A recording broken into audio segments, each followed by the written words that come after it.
आज आपण ग्रॅव्हिटेशन मध्ये लेक्चर नंबर 12 मध्ये एंट्री करतोय।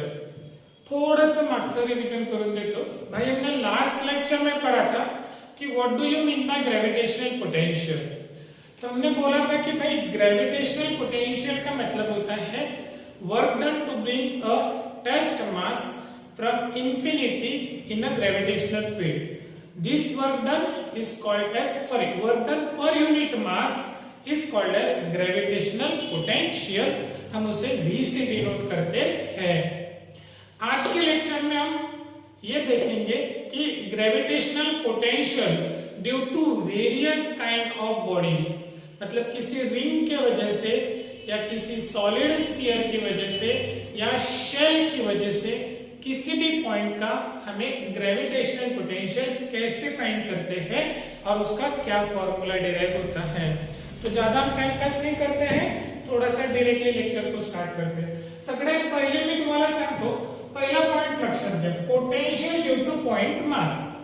समजा हा एक कॅपिटल एम तुमचा पॉइंट मास आहे आणि पॉइंट टी आर डिस्टन्स वरती आहे आणि या मास एम मुळे या पॉइंट टी चं पोटेंशियल फाइंड करा असं तुम्हाला प्रश्न विचारला गेला तर त्याचा फॉर्म्युला आहे मास एम मुळे पॉइंट टी चं potential will be given by v is equals to minus gm upon r।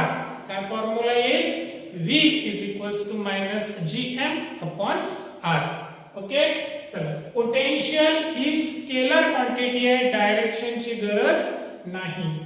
Potential due to n numbers of masses, समजा तुमचा m1 m2 mn मास आहे आणि हा इथे कुठेतरी तुमचा पॉइंट p आहे r1 r2 rn डिस्टन्स वरती आणि तुम्हाला विचारलं गेलं फाइंड नेट पोटेंशियल म्हणजे total potential at point p।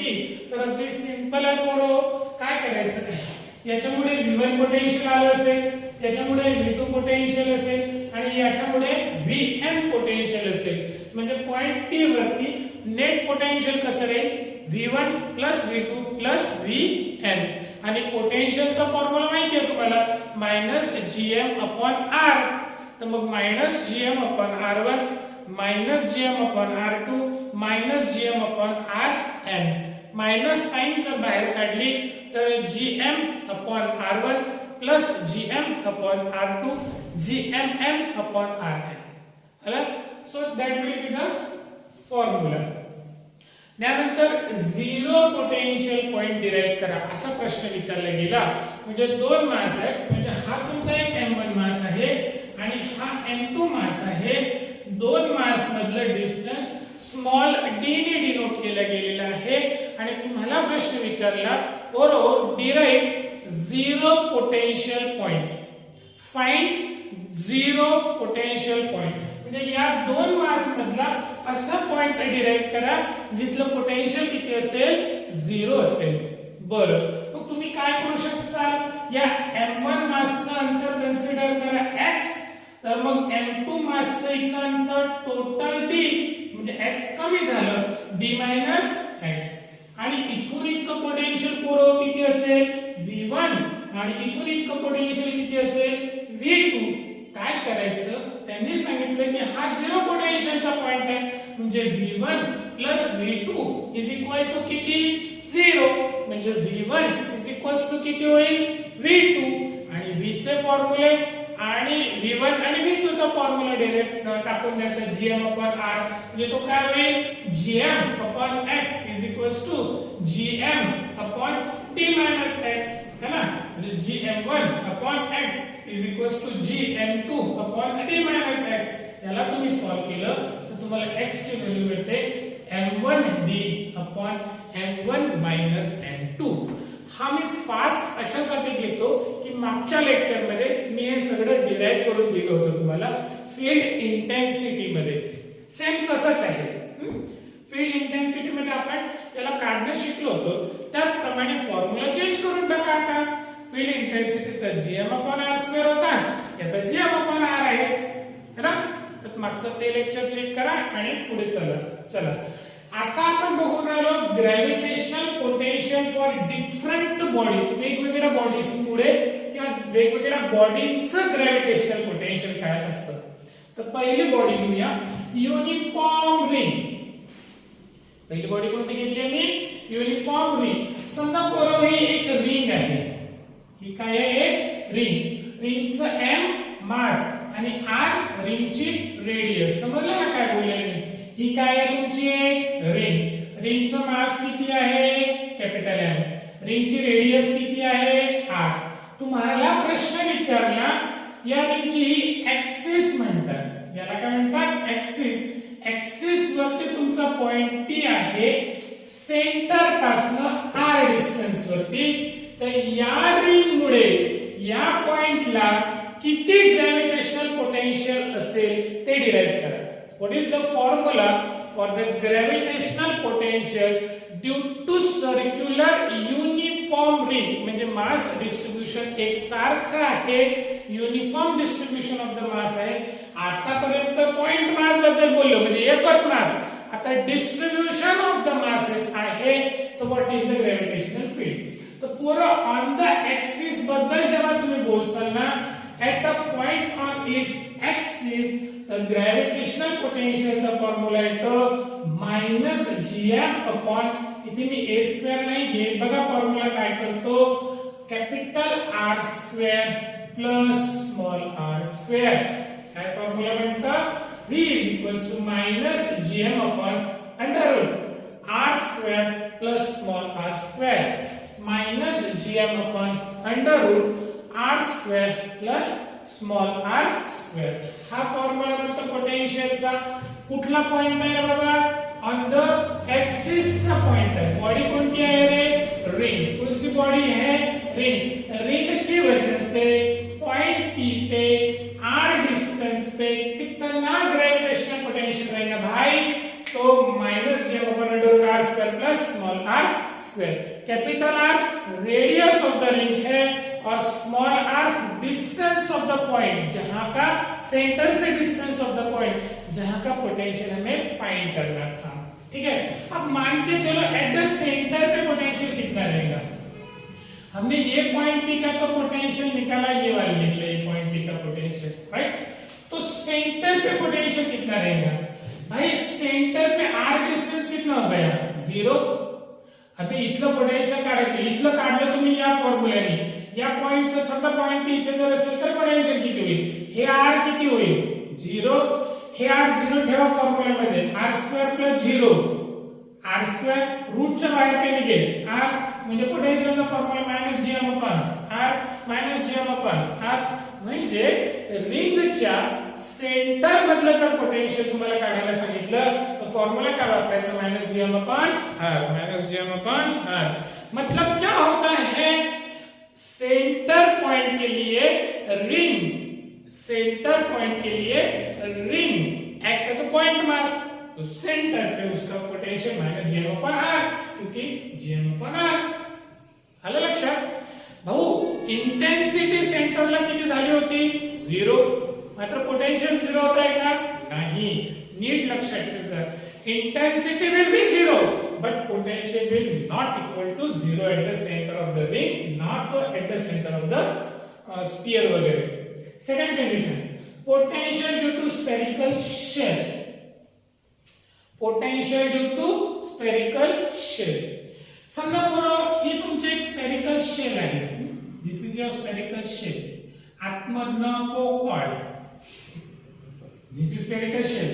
Capital M mass of the shell, R radius of the shell. सगळ्यात पहिले पॉइंट P R डिस्टन्स वरती ठेवला. तिथलं पोटेन्शियल फाइंड करू. नंतर पॉइंट P इथे ठेवला, ऑन द सरफेस ठेवला. तिथलं पोटेन्शियल फाइंड करू. नंतर पॉइंट P आतमध्ये शेलच्या आतमध्ये ठेवला. तिथलं पोटेन्शियल फाइंड करू. तीन ठिकाणचं पोटेन्शियल फाइंड करायचं. बॉडी कोणती आहे? Spherical shell. मास किती आहे? Capital R. Shell R M. Radius किती आहे? Capital R.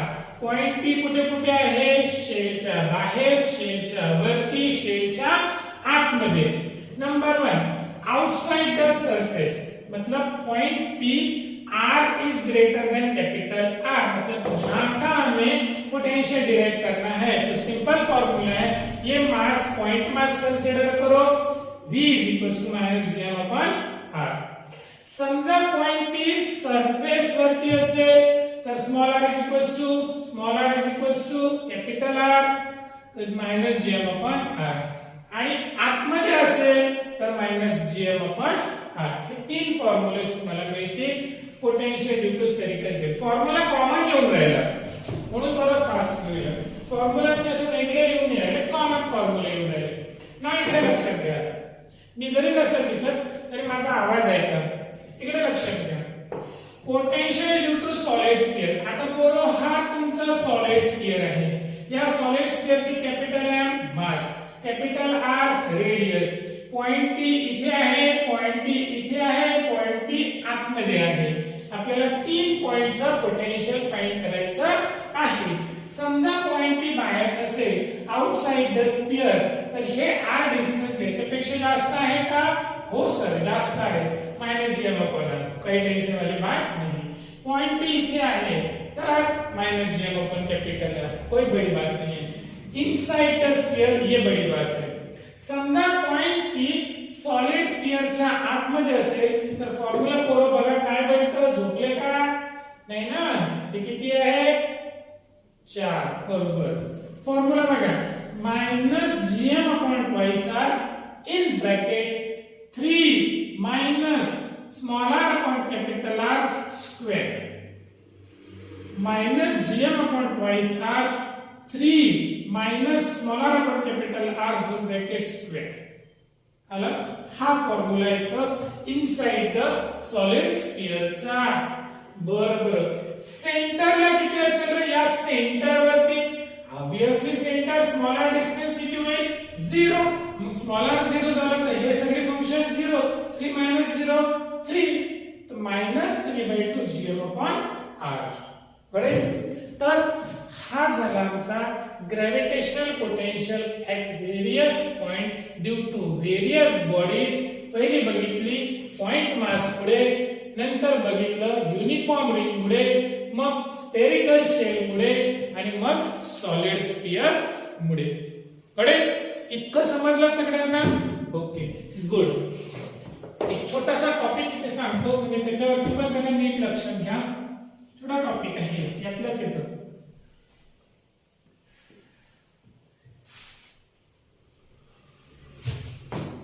बघा तुम्ही पॉज करून व्हिडिओला पॉज करता सगळ्यात किंवा स्क्रीनशॉट काढून घ्या. Relation between field intensity E and gravitational potential V. और फील्ड इंटेंसिटी E आणि ग्रॅव्हिटेशनल पोटेन्शियल V मधलं काय रिलेशन आहे हे बघून घ्या सगळ्यात पहिले. छोटासा टॉपिक आहे. तुमच्याकडे फील्ड इंटेंसिटीचा ग्रॅव्हिटेशनल फील्ड इंटेंसिटीचा फॉर्म्युला होता gm अपॉन r स्क्वायर. होता फॉर्मूला? हो सर बहुत बार हमने पढ़ा ये फॉर्मूला. और हमारे पास ग्रेविटेशनल पोटेंशियल का फॉर्मूला है gm अपॉन r. ये हमारे पास दो फॉर्मूले है अभी. Okay sir. हाँ सर है. क्या कर सकते हैं देखो हमें फील्ड इंटेंसिटी को क्या हम ऐसा लिख सकते हैं भाई gm upon r multiply by 1 upon r. हाँ सर लिख सकते हैं क्योंकि r स्क्वायर है. r into r square. लेकिन ये क्या है बताओ सर? ये तो v है तो E is equals to v by r. E is equals to v by r. Therefore v is equals to E into r. So potential का और एक formula in terms of intensity E into r. ये भी formula बनता है. ठीक है समझ में आ गया इतना? ये देख low relation V is equals to ER, E is equals to V by R, E is equals to V by R, E is equals to ये देखो ना भाई gm upon V by R, E is equals to V by R, V is equals to into R. ये हमारा एक formula बनता है. देख लेना इसको. ये याच्यानंतर एक महत्त्वाचं जे आपल्याला सीबीएसई किंवा एनसीईआरटी मध्ये विचारलं जातं. ऍक्च्युअली पता है भाई field intensity is nothing but partial diffraction derivative of potential with respect to dr. हा खूपच आयएमपी फॉर्म्युला आहे. तुम्हाला जर इलेक्ट्रिक फील्ड इंटेन्सिटी दिलेली आहे आणि ग्रॅव्हिटेशनल पोटेन्शियल पण दिलेलं आहे, तर what is the relation between field intensity and gravitational potential? तो field intensity is equal to partial derivative of potential with respect to r. Partial derivative of potential with respect to r. Partial derivative of potential with respect to r. Field it is a vector quantity. होऊ शकतं तुम्हाला ते म्हणते find field intensity with respect to potential at x axis. तो formula बनेगा dv by dx.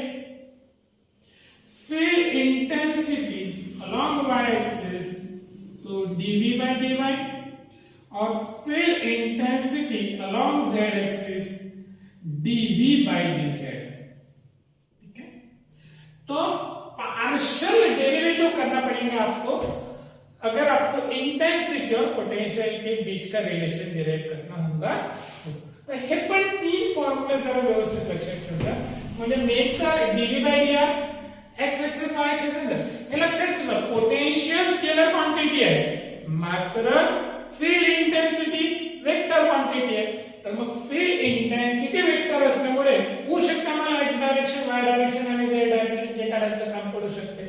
ठीक आहे, तर मग ज्या डायरेक्शनची इंटेन्सिटी काढायची आहे ना त्या डायरेक्शनला स्मॉल डेरिव्हेटिव्ह घ्यायचं त्याचं, अगदी स्मॉल, त्याला पार्शियल डेरिव्हेटिव्ह म्हणतात.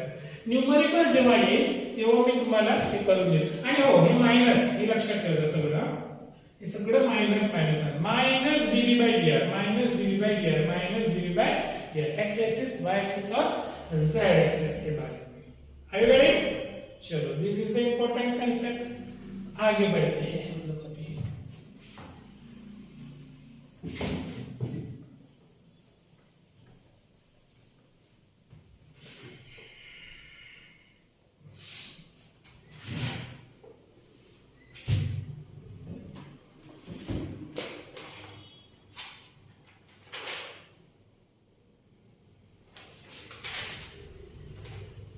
एक प्रॉब्लेम घेतो.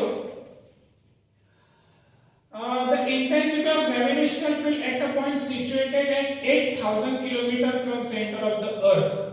मतलब पॉइंट P कितने डिस्टेंस पे है? R is equals to 1 2 3 8,000 km from the center of the earth is 6 Newton per kg. इसकी इंटेंसिटी इन्होंने दी 6 Newton per kg.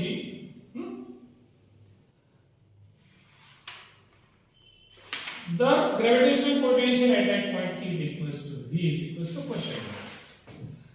Okay, this is the question, simple question है. ठीक है, इंटेंसिटी दी है, V फाइंड करने के लिए बोला, अभी हमने निकाला. E is equals to V by R. Therefore V is equals to E into R. V E कितना दिया 6, R कितना है 8,000. So V is equals to 6 into 8,000, 8 into 10 raised to the power 3 into 3 6. 8 सकम 48, 4 8 10 6 पोटेंशियल हमें निकालना है. इन्होंने दिया 4.897 joule पर KG बराबर है. V is equals to इधर शिफ्ट करो 4.8 into 10 7 जूल पर केजी पोटेंशियल आलं. आताच हे रिलेशन बघितलं होतं म्हणून फास्ट न्यूमरिकल घेतलं. बाकी हे सगळे न्यूमरिकल्स मी तुम्हाला आपल्या ग्रुप मध्ये शिफ्ट करून देतो आणि तुम्ही त्याला सॉल्व करायचा. एक होमवर्कला देतो न्यूमरिकल. हे झाला? ओके, एक एमसीक्यू देतो होमवर्कला, सॉल्व करून मला ग्रुप वरती टाका. काय माहितीये का, two bodies M and M are, समजा दोन बॉडीज आहेत, एक स्मॉल एम आहे पोरो आणि कॅपिटल एम आहे. Are place at a distance d apart. या दोन बॉडीज मधलं डिस्टन्स किती आहे? टोटल डिस्टन्स d आहे. The gravitational potential at the position where the field due to them is equals to 0 is. मतलब Ziro potential point find Ziro potential point. आपको Ziro potential point derive करना है। एंड ऑप्शन है V is equals to minus G upon D in bracket small m plus capital M. Option B, V is equals to minus Gm upon D. Option C, V is equals to minus Gm upon B. G small m दिला, G small m upon D, G capital M upon D. आणि चौथं option दिलं तुम्हाला V is equals to minus G upon D in bracket under root small m plus under root capital M whole brackets. Okay, zero पोटेन्शियलचा point derive करा 2 marks पुढे होमवर्कला solve करून पाठवता हे आंसर तुम्हाला. ओके गाइस, और तो इसमें आपको होमवर्क के लिए कोई इंपॉर्टेंट नहीं है। ये हो गया, सॉल्व करून पाठवा, जरा डोकं लावा. ओके, पॉज करून घ्या. अजून एक होमवर्कला देतो, सोपा प्रॉब्लेम देतो होमवर्क, तो सॉल्व करून पाठवतो मला. जर नाही आला तर मग कमेंट बॉक्स मध्ये डाउट्स टाक जरा. प्रॉब्लेम बघा काय आहे, फिगरच्या माध्यमातून देतो. इथे तुमचा नंबर मास m मास आहे, इथे आहे, इथे पण आहे, 1 2 3 4 4. इथून इतका डिस्टन्स आहे 1 मीटर, इथून इतका डिस्टन्स आहे 2 मीटर, या मासचा डिस्टन्स आहे 4 मीटर आणि शेवटच्या मासचा डिस्टन्स आहे 8 मीटर ओरिजिन पासून. हा तुमचा ओरिजिन पॉइंट O आहे, म्हणजे इथे तुमचं कॅपिटल एम मास ठेवलेलं, इथे स्मॉल एम आहे, इथे स्मॉल एम, इथे स्मॉल एम, इथे स्मॉल एम. ठीक है, क्वेश्चन क्या पूछा भाई, an infinite number of point masses are equal m are place at 1 2 4 8, what will be the total potential at x is equal to 0. मतलब इस पॉइंट का टोटल पोटेंशियल फाइंड करो. Total potential at x is equals to 0, मतलब ये वाला point है ना, यहाँ का total potential V is equals to 0 question mark. तर या पॉइंटचं यापासून मिळणारा पोटेंशियल किती होईल V1, इथचं पोटेंशियल किती राहील V2, इथलं किती राहील V3 आणि इथलं किती राहील V4. सगळ्यांना काय करतात तुम्ही इथलं पोटेंशियल काढताना V1 V2 V3 V4. आता V चा फॉर्म्युला -Gm/R है ना, तर सगळे व्हॅल्यूज पुट ऑन करा आणि त्याला सॉल्व करून पाठवा. मला अपेक्षित आन्सर याचे बघा काय पाहिजे. एक -Gm B -twice Gm C -4Gm D -8Gm. 4 options दिले, 4 ऑप्शन्स पैकी कोणते ऑप्शन तुम्ही डिराइव करा आणि मला याचा आन्सर पाठवा. राइट, ओके, चलो, थँक यू.